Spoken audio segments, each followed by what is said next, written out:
flying information. There it is. প্রতিশ্রুতির প্রতিমূর্তি হিসেবেই বাংলাদেশ দলে আবির্ভাব ঘটে মাহমুদুল হাসান জয়ের।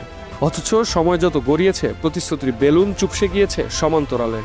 জয়ের ব্যাটিং এখন আর কোনো সম্ভাবনার গল্প বলে না। ব্যর্থতার চোরাবালিতে যেন আটকে গিয়েছেন এ ব্যাটার।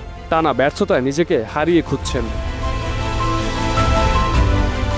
জিম্বাবুয়ের বিপক্ষে চলমান সিরিজ শুরুর আগে জয় সর্বশেষ খেলেছিলেন দক্ষিণ আফ্রিকা ও ওয়েস্ট ইন্ডিজের বিপক্ষে 4টি টেস্ট ম্যাচ।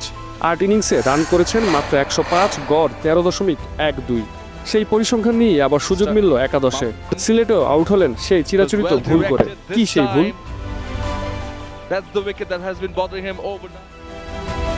বাংলাদেশ দলের খেলা যারা নিয়মিত দেখেন তারা হয়তো এতক্ষণে ধরে ফেলেছেন, উইকেটের পেছনে ক্যাচ দিয়ে আউট হওয়াকে বলতে গেলে শিল্পের পর্যায়ে নিয়ে গেছেন ডানহাতি এই ব্যাটার।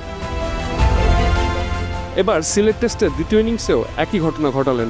এ নিয়ে সবশেষ 10 ইনিংসে 9 বার আউট হয়েছেন উইকেটের পেছনে ক্যাচ দিয়ে। প্রতিবারই শরীরের বাইরে বল তাড়া করতে গিয়ে, প্রতিবারই এজ, প্রতিবারই ব্যর্থতা।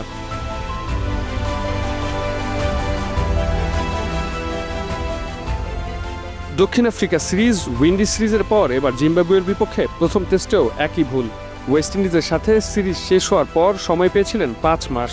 নিরবিচ্ছিন্ন অনুশীলন ও নিজের ভুলগুলো নিয়ে কাজ করে নিজেকে পরবর্তী ধাপের জন্য প্রস্তুত করার পর্যাপ্ত সুযোগ পেয়েও কেন একই ভুল বারবার করছেন জয়রা? বাংলাদেশ ক্রিকেটের অলিতে গলিতে কান পাতলে পাওয়া যায় না এর কোনো সদুত্তর। ক্রিকেট ফোকলোরে একটা গল্প বহুল চর্চিত। 2003-2004 মৌসুমে ভারতীয় batting grade Sachin Tendulkar Sydney cricket গ্রাউন্ডে অস্ট্রেলিয়ার বিপক্ষে 241 রানের এক মহাকাব্যিক ইনিংস খেলেছিলেন। ওই ইনিংসটা খেলার আগে বেশ কিছু ইনিংসে সচিন আউট হয়েছিলেন তার পছন্দের শট কাভার ড্রাইভ খেলতে গিয়ে। সচিন ঠিক করেছিলেন এ ম্যাচে তিনি কোনো কাভার ড্রাইভ খেলবেন না। যেই ভাবা সেই কাজ। ব্রেটলি, গ্লেন ম্যাকগ্রারা একের পর এক অফ স্টাম্পের বাইরে প্রলুব্ধ করে যাচ্ছিল, আর সচিন দৃঢ়চেতা মনোভাবে নিজেকে বিরত রাখছিলেন ড্রাইভ খেলা থেকে।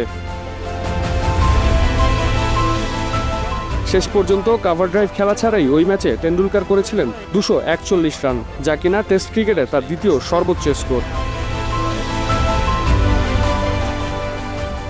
একথা বলার উদ্দেশ্য মোটেও গ্রেট সচিন টেন্ডুলকারের সাথে জয়কে এক পাল্লায় মাপানা। দিনের পর দিন ব্যর্থ হওয়ার পরও জয়দের মাঝে যে উন্নতির চেষ্টাটাই লক্ষ্য করা যায় না। নিশ্চয়ই সবাই সচিন বা লারা হয়ে জন্মায় না, কেউ কেউ তো শিবনারায়ণ চন্দ্রপল হয়। প্রতিভার সাথে পরিশ্রম মিলেমিশে একাকার হলেই না জয়রা জয়ী হবেন, জয়ী হবে দেশের ক্রিকেট।